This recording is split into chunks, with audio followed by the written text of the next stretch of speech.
خداوند یوں فرماتا ہے کہ دیکھ، میں بابل پر اور اس مخالف دارالسلطنت کے رہنے والوں پر ایک مہلک ہوا چلاؤں گا، اور میں اسانے والوں کو بابل میں بھیجوں گا کہ اسے اسائیں اور اس کی سرزمین کو خالی کریں۔ یقیناً اس کی مصیبت کے دن وہ اس کے دشمن بن کر اسے چاروں طرف سے گھیر لیں گے۔ اس کے کمانداروں اور زرہ پوشوں پر تیر اندازی کرو، تم اس کے جوانوں پر رحم نہ کرو، اس کے تمام لشکر کو بالکل ہلاک کرو۔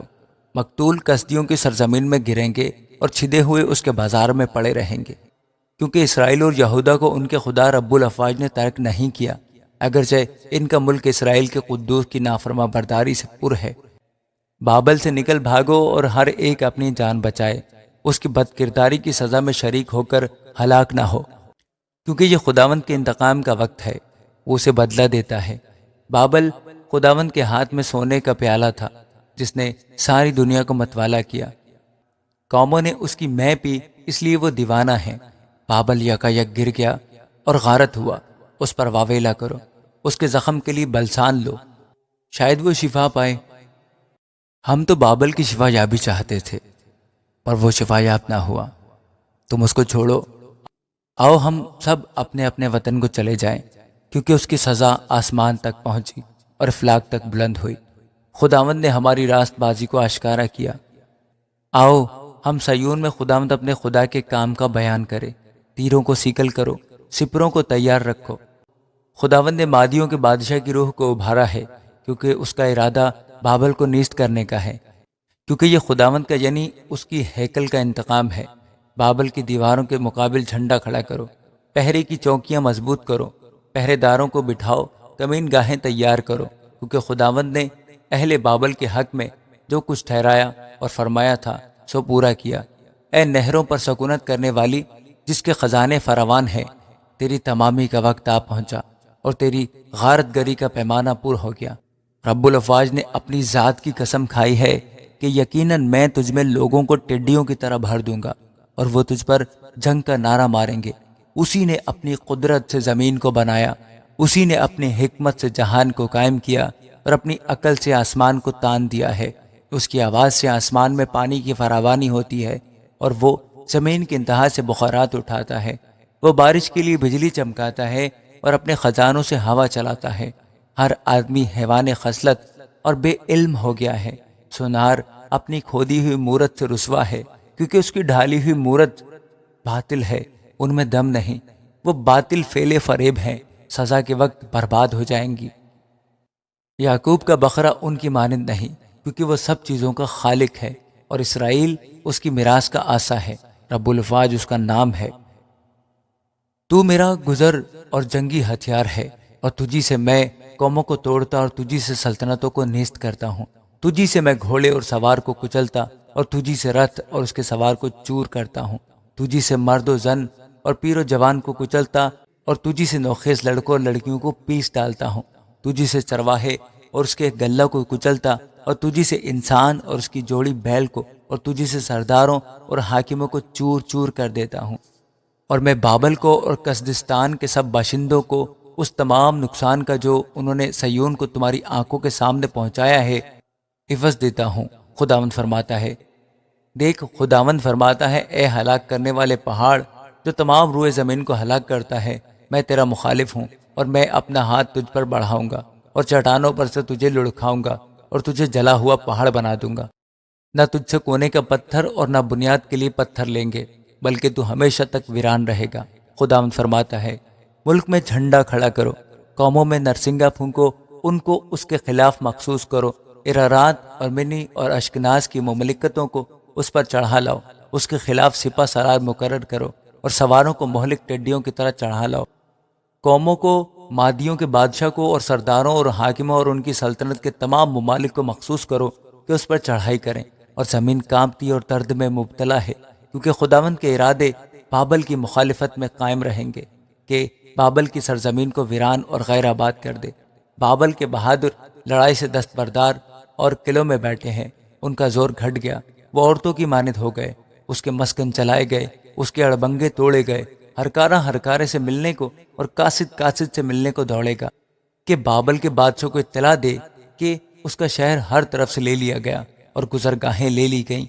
اور نستان آگ سے جلائے گئے اور فوج ہڑبڑا گئی، کیونکہ رب الفاظ اسرائیل کا خدا یوں فرماتا ہے کہ دختر ایک بابل کھلیان کی مانند ہے، جب اسے روندنے کا وقت آئے تھوڑی دیر ہے کہ اس کی کٹائی کا وقت آ پہنچے گا۔ شاہ بابل نبوکدنضر نے مجھے کھا لیا، اس نے مجھے شکست دی، اس نے مجھے خالی برتن کی مانند کر دیا، اژدہا کی مانند وہ مجھے نکل گیا، اس نے اپنے پیٹ کو میری نعمتوں سے بھر لیا، اس نے مجھے نکال دیا۔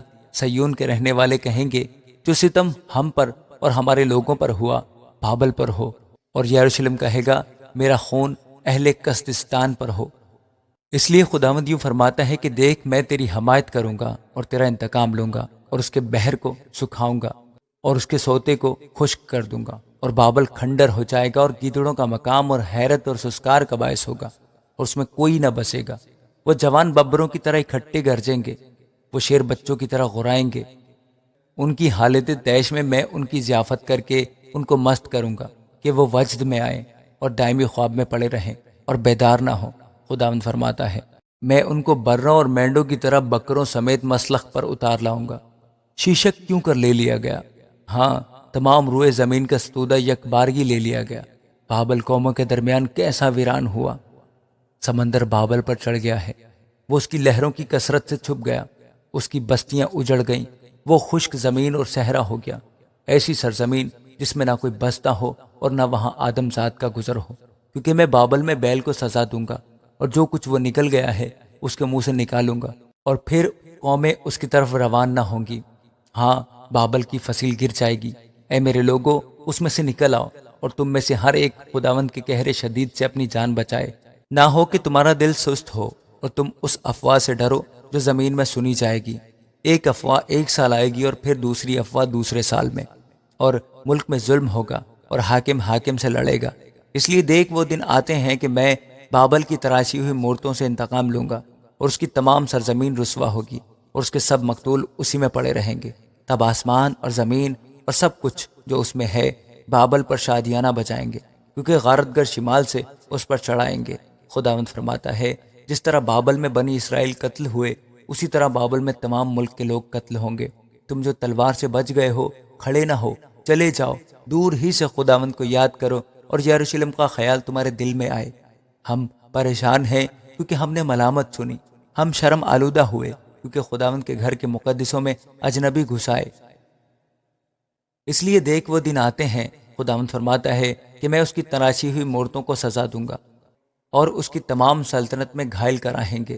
ہر چند بابل آسمان پر چڑھ جائے اور اپنے زور کی انتہا تک مستحکم ہو بیٹھے تو بھی غارت گر میری طرف سے اس پر چڑھائیں گے۔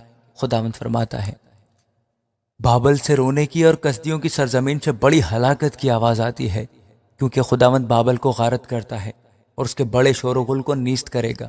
ان کی لہریں سمندر کی طرح شور مچاتی ہیں، ان کے شور کی آواز بلند ہے، اس لیے کہ غارت گر اس پر، ہاں بابل پر چڑھ آیا ہے، اور اس کے زور آور لوگ پکڑے جائیں گے، ان کی کمانیں توڑی جائیں گی، کیونکہ خداوند انتقام لینے والا خدا ہے، وہ ضرور بدلہ لے گا۔ اور میں عمرہ و حکمہ کو، اس کے سرداروں اور حاکموں کو مست کروں گا، اور وہ دائمی خواب میں پڑے رہیں گے اور بیدار نہ ہوں گے۔ وہ بادشاہ فرماتا ہے جس کا نام رب الفاج ہے۔ رب الفاج یوں فرماتا ہے کہ بابل کی چوڑی فصیل بالکل گرا دی جائے گی اور اس کے بلند پھاٹک آگ سے جلا دیے جائیں گے۔ یوں لوگوں کی محنت بے فائدہ ٹھہرے گی اور قوموں کا کام آگ کے لیے ہوگا اور وہ ماندہ ہوں گے۔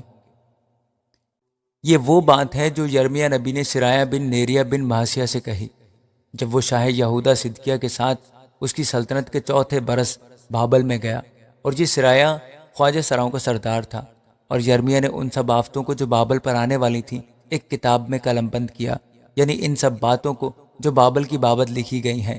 اور یرمیہ نے سرایہ سے کہا کہ جب تو بابل میں پہنچے تو ان سب باتوں کو پڑھنا اور کہنا، اے خداوند، تو نے اس جگہ کی بربادی کی بابت فرمایا ہے کہ میں اس کو نیست کروں گا، ایسا کہ کوئی اس میں نہ بسے، نہ انسان نہ حیوان، پر ہمیشہ ویران رہے۔ اور جب تو اس کتاب کو پڑھ چکے تو ایک پتھر اس سے باندھنا اور فرات میں پھینک دینا اور کہنا، بابل اسی طرح ڈوب جائے گا، اور اس مصیبت کے سبب سے جو میں اس پر ڈال دوں گا پھر نہ اٹھے گا، اور وہ ماندہ ہوں گے۔ یرمیہ کی باتیں یہاں تک ہیں۔ آمین۔